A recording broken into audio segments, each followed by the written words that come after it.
tari ini, nggih. Biar ibu-ibu tetap semangat, sama seperti saya juga semangat untuk kegiatan pembelajaran tari ini. Saya ingin ngajak ibu-ibu yel-yel dulu. Siap mboten? Nggih. Biar enggak ngantuk. Oke.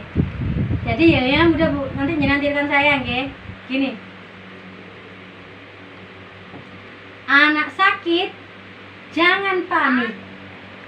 Anak sakit jangan panik. Anak sakit jangan panik. Sehat, sehat, sehat. Yes. Bisa nggih Bu nggih? Mulai. Anak sakit Jangan panik. jangan panik. Anak sakit. Oke. Jangan panik.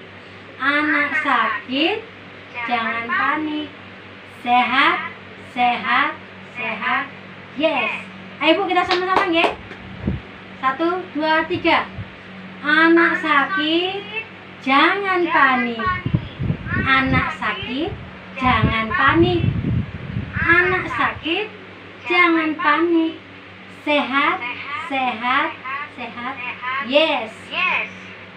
Sekali lagi Bu nggih. Anak sakit Anak sakit. jangan panik. Jangan panik. Anak sakit jangan panik. Anak sakit jangan panik.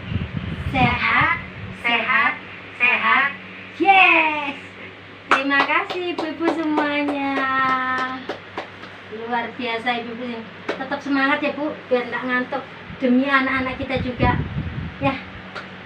Seperti yang saya sampaikan tadi, dan sama juga seperti yel-yel kita tadi, saat anak kita sakit jangan panik Bu nggih, harus tetap tenang nggih.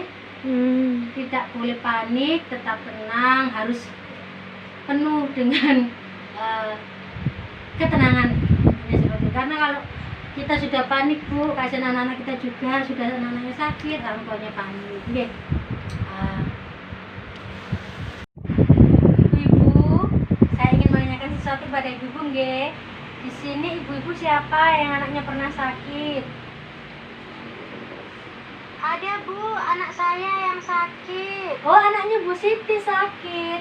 Sakit apa Bu Siti anaknya?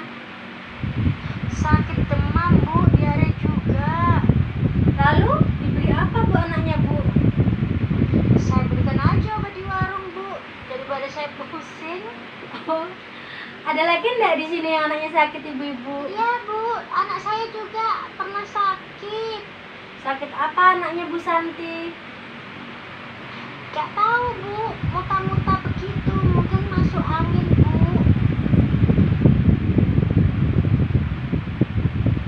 Lalu Muntah-muntah terus. Saya suruh aja minum teh hangat, saya kerokin Bu, saya suruh tidur. suruh tidur gitu aja ya Bu Santi ya. Ibu-ibu di sini ada enggak yang anaknya sakit lalu pernah dibawa ke puskesmas atau ke rumah sakit seperti itu? Tidak Bu, tidak pernah. Lalu ada yang lainnya? Bingung Bu kalau anak sakit itu, mana nggak punya uang Bu, bapaknya anak-anak nggak kerja. Jadi kan bingung Bu, harus ngapain, mau bawa ke dokter takut biayanya mahal. Oh, terus ada lagi yang pernah anaknya sakit, pengalaman gimana? Bawa ke tempat layanan kesehatan, takut nanti suruh tambah bayar ini bayar itu, kan nggak punya uang Bu. Oh, jadi takut biayanya mahal ya Bu ya. Jadi ibu-ibu di sini semuanya tidak pernah membawa anaknya ke pusat layanan kesehatan masyarakat ya Bu ya, ke puskesmas atau ke rumah sakit gitu kalau sakit ya Bu. Jadi hanya sekedar di Sama Bu, kalau saya sih. sama juga Bu Santi ya. Asalkan diberikan obat di warung pasti sudah sembuh anaknya nanti. Sudah habis itu suruh saja tidur Bu. Oh, pokoknya suruh Uang saja nggak punya Bu. pokoknya suruh tidur gitu ya, diberikan obat di warung ya Bu ya. Oke. Ibu-ibu, jadi ibu-ibu di sini tidak pernah ada yang bawa anaknya ke puskesmas atau ke rumah sakit dengan menggunakan KIS nggih, Kartu Indonesia Sehat atau BPJS PBI kita bilangnya biasanya ya. atau JKN, Jaminan Kesehatan Nasional. Nggak pernah nggih Bu nggih. Jadi gini Bu, di sini Ibu punya KIS kan nggih? Sudah punya KIS semua? Apa ada yang belum juga? Buat yang belum bisa segera mendaftarkan nggih Bu nggih, daftar KIS. Kalau yang sudah monggo dicek dulu untuk keaktifannya. Jadi Bu, kalau jenengan punya KIS atau BPJS PBI yang dari pemerintah itu Bu, yang warnanya hijau putih itu kartunya, itu bisa dimanfaatkan Bu, dipakai kalau anaknya sakit, kalau anggota keluarganya jenengan ada yang sakit. Tapi juga harus sesuai prosedur Bu. Jadi kalau jenengan orang Jawa bilang ujuk-ujuk gitu nggih datang ke rumah sakit tanpa mengikuti prosedur, jadi ada berita-berita ditolak atau apa, mungkin mereka tidak mengikuti prosedur. Jika jenengan punya KIS Bu ya, yang kartu hijau itu, pertama kali otomatis harus dibawa ke Vaskes satunya, Vaskes pertamanya Bu, fasilitas kesehatan tingkat satunya. Biasanya itu puskesmas atau klinik-klinik atau dokter yang sudah ditentukan Bu. Jadi tidak bisa langsung ke rumah sakit. Jadi pertama harus ke Vaskes tingkat 1 dulu.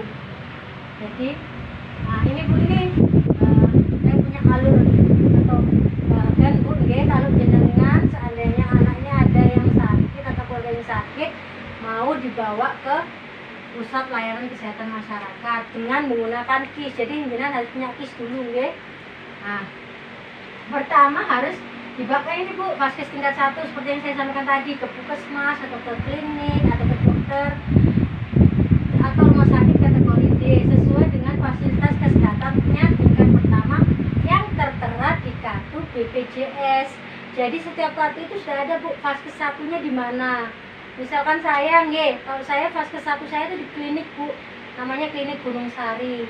Jadi begitu saya sakit, pertama kali saya ke klinik itu. Ada juga yang mungkin kalau ibu-ibu kan ukurannya di Putrajaya nggih.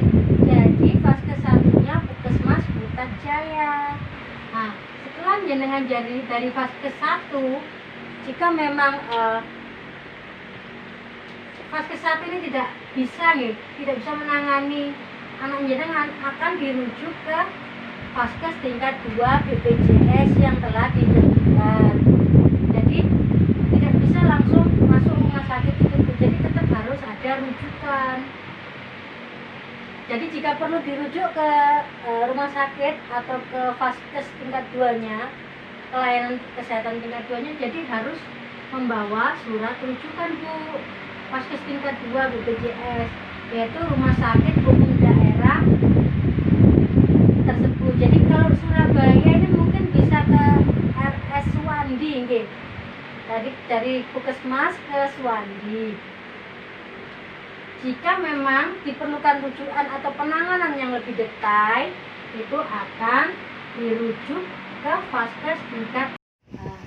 Paham nggih Bu nggih? Ada yang masih mau ditanyakan? Jadi harus sesuai prosedur yang berlaku dan berurutan. Harus ada rujukan. Bisa tanpa rujukan ini untuk pengecualian ya, untuk kasus-kasus tertentu atau gawat darurat bisa.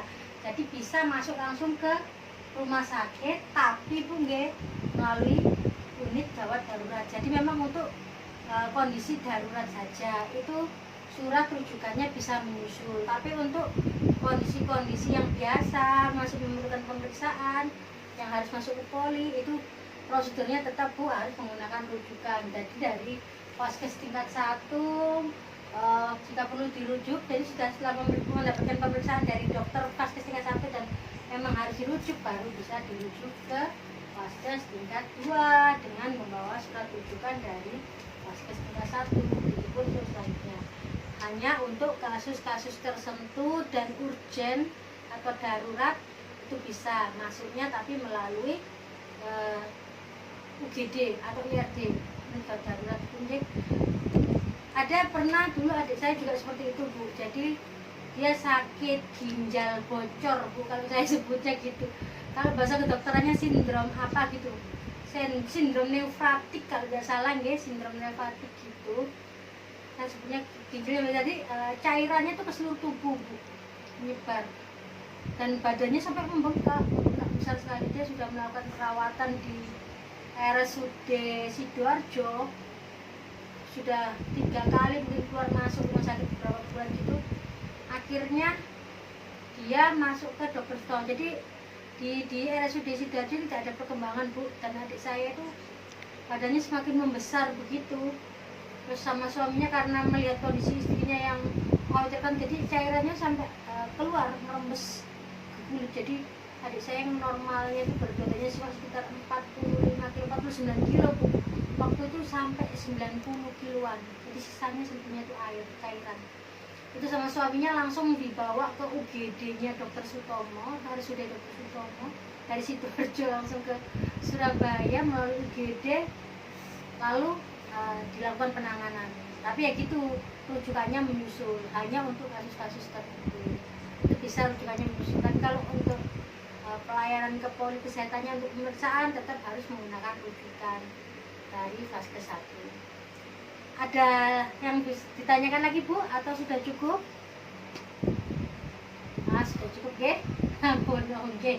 Ya sudah. Nanti kita lanjutkan yang berikutnya nanti dengan teman-teman saya yang berikutnya juga. Terima kasih Ibu nggih.